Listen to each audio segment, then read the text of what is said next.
Hello mga sangkay! Welcome back to my channel. Ito po muli ang inyong sangkay, si Sangkay Lons, muling nagbabalik. Kumusta? Kumusta kayong lahat? Sana nasa maayos na kalagayan ng lahat. Mapa dito sa Pilipinas or sa mga nasa ibang bansa, dobling ingat tayo, no? So, mega love shoutout sa inyong lahat.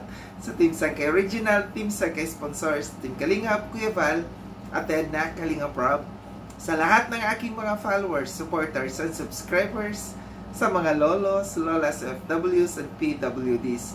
Mega love shoutout sa inyong lahat. And of course, I love you all. Ayan. Mega love shoutout also kay Roel and Rachel.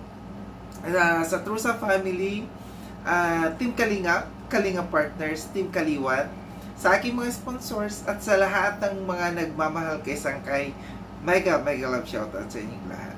Ngayong araw na ito mga sangkay, gagawa ko ng reaction video.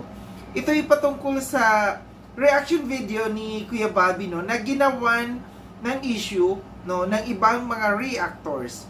Meron akong video clips na ipapapanood sa inyo. Ito ay galing doon sa video ni Kuya Bobby TV 143. After natin na mapanood itong video na ito, magbibigay ako ng opinion or kuro-kuro patungkol dito. Tara mga sangkay, panoorin natin. Basahin natin, ayan o. Tagahanga ni Binti Boy, may magandang advice. Yan, so ang kanilang advice nakalagay dyan, we love Binti Boy, magsulo ka na lang, mas maigi pa. Oo. Mamaya bibigyan natin yan ng komento. Yan. Pangalawa naman, ang sabi, Binti Boy, kahit alisin ka sa Kalingap, susuporta pa din kami sa iyo. Yun, napakaganda. Talagang solid. Yan, kahit saan ka man, Mr. Binti Boy will support you. Basta't kami kay Mr. Binti Boy lang. Para sa akin, ito yung akin muna ha. Opinion ko, tama itong sabi ng mga tagahanga niya. Opinion ko to. Tama itong sabi ng tagahanga niya. Magsulo ka na. Mas maigi pa. Kung alisin ka man sa Kalingap, suporta pa din kami sa'yo. Basta kami kay Mr. Binti Boy. Alam niyo po sa comment section, wala kang makitang basher ni Mr. Binti Boy doon. Ang makita mo doon puro papuri. So ito po, nagpapakita ito ng suporta talaga kay Mr. Binti Boy. Kaya ang masasabi ko, magsulo ka na. Pwede na yan. Sa dami nila na nagpapakita ng suporta sa'yo, ay talagang solid na yan. Solid na yan. Nandyan sila para pangakuan ka. Andyan sila para suportahan ka. Magandang advice po yan, no? Mas tahimik pag sulo ka. Sabi nga ng isang komento, di ba? Magsulo ka na lang, mas maigi pa. Walang gulo. Wala ka ng rules na susundin. Ang rules na susundin mo, yung iyo na. Pag nagsulo ka na, pag wala ka na sa Kalingap, wala ka nang susundin, no? Malaya ka na kung ano ang pwede mong gawin. Malaya ka na. Kaya tama itong sinabi ng mga viewers, magsulo ka na. Magsulo ka na. Andyan sila lahat no? Yung suporta nandyan. Yung pangako nila nandyan. Lahat, no? Sobra-sobra ang suportang binibigay sa'yo. No? Sobra-sobra. Ganun kanila kamahal. Ganun kanila suportahan. Sobrang suporta ang ipinapakita. Tama ito, no? Itong mga supporter na ito, pwede mo itong pakinggan, gamitin mo sila, no? Para pag-isipan o para tanggapin yung alok nila na magsulo ka na. Malaki naman na din ang channel mo. Di po ba malaki na ang channel? Pwede na yan. Sabi nga ni Kuya Bal, kung gano'n na kalaki ang channel, no? Pwede na nga magsulo. No? Pwede na magpaalam. At pag nagpaalam ka, hindi ka nasakop ng rules na ginagawa ni Kuya Bal. Hindi ka nasakop ng rules ng Kalingap. So, maganda ito. No? Maganda ito. Sinasabi na ikaw ang pinaka the best talaga na charity vlogger. No? Ikaw ang pinakauna-unang kasama ni Kuya Bal. Kaya grabe ang paghahanga nila sa'yo. Nandoon. Na kahit na mabas na sila si Kuya Bal, mabas na po ang lighthouse. Basta't andoon lang yung papuri nila sa'yo, itong ganitong pangako ng mga viewers, solid na ito. Solid na ito. Oras na, no? Para tanggapin yung kanilang alok. Tanggapin yung kanilang magandang advice para sa'yo. Wala tayong ano dito mga kapatid, wala tayong against dito, no? Tayo po'y bumabase, no, sa mga community. So yun mga sangkay, at napanood no, yung video clips na aking kinuha mula doon sa upload sa reaction ni Kuya Bobby TV 143. Credit dito kay Bobby TV 143. Ito kasi, umiingay ngayon, itong reaction na ito ni Kuya Bobby.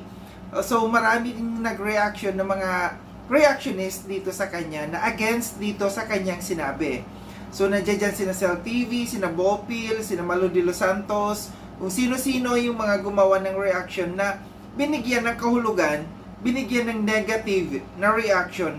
Itong reaction na ito ni Kuya Bobby, na sinabi ni Kuya Bobby na tahasan, na sinabi ni Kuya Bobby na suporta siya, no, dito sa paghiwalay ni Benty Boy sa Kalinga. Okay, dito tayo. Nagbase kasi siya dito sa sa mga comments ng mga viewers. Kahit ako sa lahat ng aking mga reactions patungkol dito kay Benty Boy, wala akong nakitang may nagbash talaga dito kay Benty Boy. So ibig sabihin doon, ang ganda ng mga comments na ibinibigay ng mga viewers sa kanya. Ibig sabihin 100% support sila dito kay Benty Boy, no? Para sa akin, opinion ko, parehas kami ng opinion ni Kuya Bobby, no? Ako support din ako, pabor din ako na si Benty Boy ay humiwalay na sa Kalingap. Dahil kahit si Kuya Val mismo, sinabi ni Kuya Val sa kanyang live na pwede nang humiwalay si Benty Boy dahil sa taas ng kanyang subscribers. Almost 500,000 yung kanyang subscribers. Siguro panahon na para humiwalay siya. Para mapatunayan niya na kung talagang yung mga nagsasabi dyan na mga supporters, na mga viewers na support kami sa iyo, kahit wala ka na sa Kalingap, mapapatunayan natin kung talagang totoo yung sinasabi nila na magsusupport sila pag humiwalay na si Benty Boy dito sa Kalingap. Di ba? At ang laki na ng kanyang subscribers. Para sa akin, no, may kanya-kanya tayong opinion. Kayo, yung mga naggawa ng reaction sa kay Kuya Bobby na ginawa nila ng negative, anong masama doon? Para sa akin, walang masama na reaction na sinabi si Kuya Bobby dito sa kanyang reaction na ito. Kasi nagbase siya sa mga viewers. Binasa niya yung mga comments ng mga viewers. So what's wrong? Anong mali doon? Di ba wala? Kasi nagbase lang siya at nagbigay siya ng kanyang opinion. Kanya-kanya tayo ng opinion dito. Bawat isa sa atin, bigyan natin ng respeto kung anong opinion ng isang tao. Kung kayo rin lang naman, hindi ganun kalawak ang inyong pang-unawa. Kasi dapat lawakan natin ang pang-unawa natin. Huwag puro bash, huwag puro negative ang inyong sasabihin. Dito mapapatunayan kung sino ang merong malawak na pangunawa, kung sino ang merong utak talaga, kung sino ang gumagamit ng utak. Di ba? Sa sinabi ni Kuya Bobby na siya ay pabor sa paghiwalay ni Benty Boy, tama yon. Kasi dito natin makikita kung kaya na ba talaga ni Benty Boy na humiwalay, which is kayang-kaya niya kasi na-witness natin matagal nang hiwalay, hindi siya sumasama kina Kuya Val, kina Kalinga Prab, kundi solo na niya. So ibig sabihin, yan yung kanyang umpisa na para mapatunayan niya sa sarili na kaya na niyang mag-isa. Ang kanyang viewers mataas kahit solo siya, kahit hindi siya dumidikit dito kina Kuya Val, kina Kalinga Prab, taas ng views niya. Ibig sabihin lamang yon, nagpapatunay na mahal siya ng mga viewers, na meron siyang mga supporters talaga dito.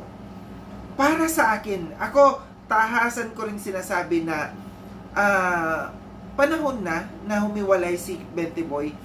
It doesn't mean na once na mag-solo ka, wala ka na sa Kalingap.